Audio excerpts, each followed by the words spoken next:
दुनिया की सबसे मशहूर सीरीज गेम्स ऑफ थ्रोन्स तो आप सभी ने देखी ही होगी और उसका ये डायलॉग भी ध्यान ही होगा कि जब भी कोई टारगेरियन पैदा होता है तो देवता सिक्का उछालता है, यानी राजा पागल निकलेगा या समझदार, ये किस्मत तय करती है। और कुछ ऐसा ही देखने को मिला अमेरिका में। 2024 में अमेरिकी जनता ने भी कुछ एक तरह से सिक्का ही उछाला। उन्हें पता था कि डोनाल्ड ट्रंप किस मिजाज के व्यक्ति हैं।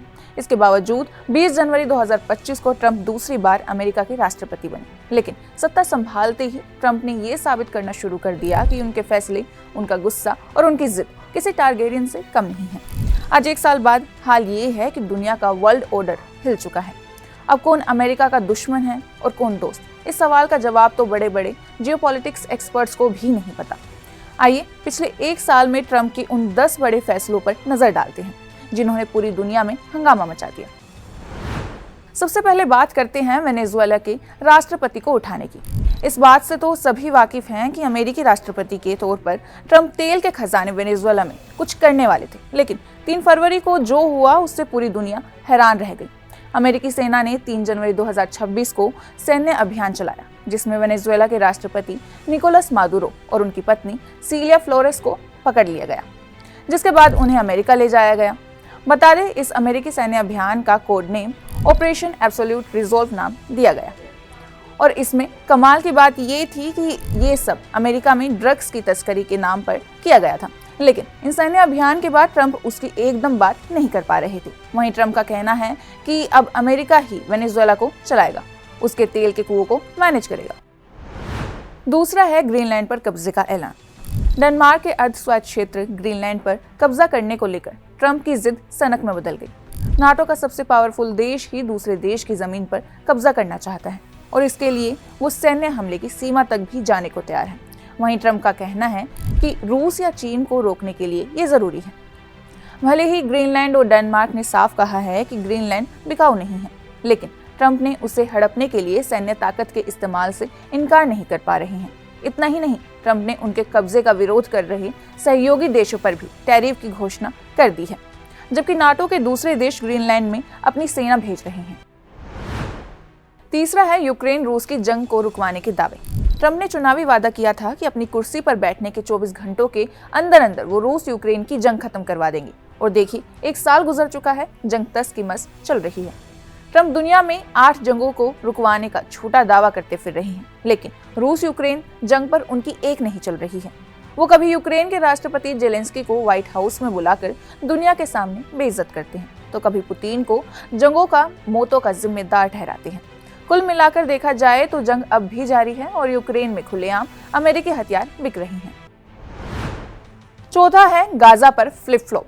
ट्रंप को राष्ट्रपति की कुर्सी संभाले 1 महीना ही नहीं हुआ था कि फरवरी 2025 में ट्रंप ने सीधा कह दिया कि अमेरिका गाजा पर कब्जा करेगा, लेकिन यूएन ने इस प्रस्ताव की निंदा की। बाद में उन्होंने इस बात से धीरे धीरे पीछे हटना शुरू कर दिया, लेकिन अक्टूबर में गाजा में एक हल्का फुल्का सीज फायर शुरू करने के लिए ट्रंप ने एक और योजना दी, जिसमें कहा गया कि गाजा को अस्थायी रूप से एक बोर्ड ऑफ पीस चलाएगा, जिसके अध्यक्ष खुद ट्रंप होंगे।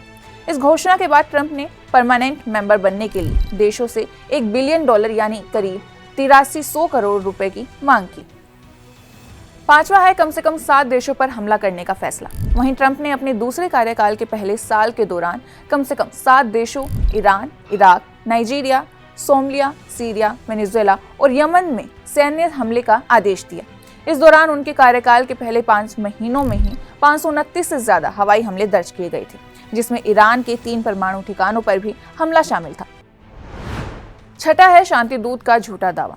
अमेरिका के राष्ट्रपति डोनाल्ड ट्रंप ने अपने दूसरे कार्यकाल के पहले साल में खुद को शांति दूत साबित करने की कोशिश की, लेकिन उनका ये दावा विवादों में रहा। ट्रंप ने कहा कि उन्होंने भारत पाकिस्तान संघर्ष समेत 8 युद्धों को खत्म करवाया और इस पर उन्हें नोबेल शांति पुरस्कार मिलना चाहिए।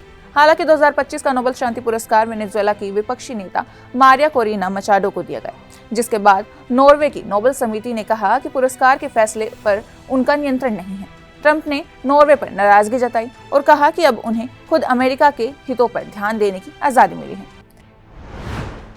7वां है व्यापार को बनाया हथियार। ट्रंप ने अपने कार्यकाल में टैरिफ को विदेश नीति का मुख्य हथियार बनाया। उन्होंने भारत समेत कई देशों के आयात पर भारी शुल्क लगाया, जिसका उद्देश्य विदेशी नीतियों पर दबाव बनाना बताया गया। उदाहरण के तौर पर अमेरिका ने भारत से आने वाले सामान पर लगभग 25% टैरिफ लगाया, जिससे व्यापारिक तनाव बढ़ा और दोनों देशों के बीच अनबन हुई। साथ ही ट्रंप ने Denmark, Norway, Sweden, France, Germany, UK और अन्य यूरोपीय देशों पर भी टैरिफ लगाने की घोषणा की, खासकर उन देशों पर जिन्हें उन्होंने ग्रीनलैंड के मामले में दबाव बनाने के उद्देश्य से निशाना बनाया है।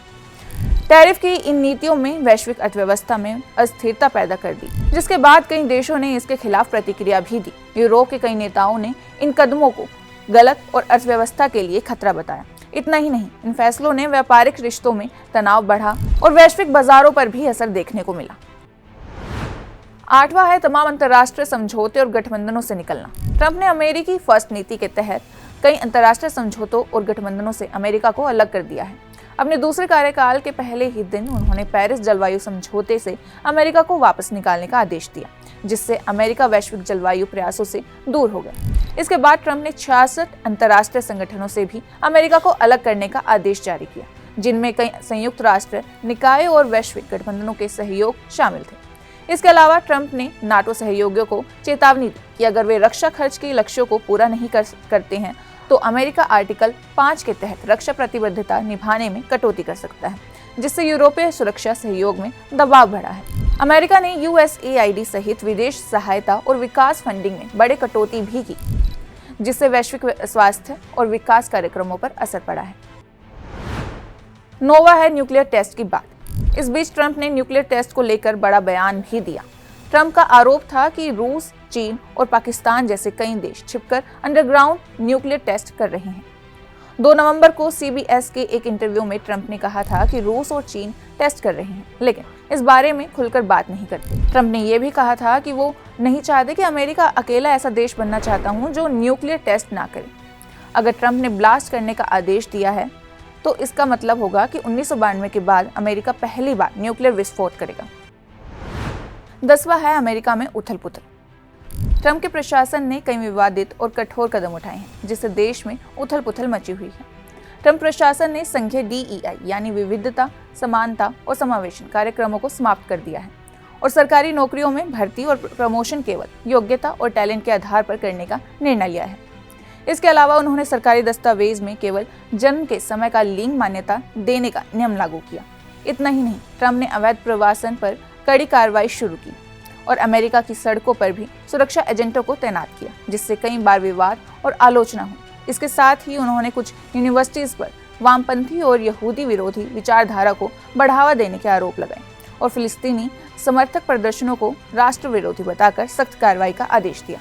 विदेशी छात्रों और प्रोफेसरों के वीजा नियम भी सख्त कर दिए गए। स्वास्थ्य और खाद्य सुरक्षा क्षेत्रों में भी प्रशासन ने बड़े कटौती निर्णय लिए, जिससे सुरक्षा पर सवाल उठने लगे। इन सभी कदमों के कारण अमेरिका में राजनीतिक, सामाजिक और शैक्षणिक क्षेत्रों में बड़ी असंतोष की लहर फैल गई।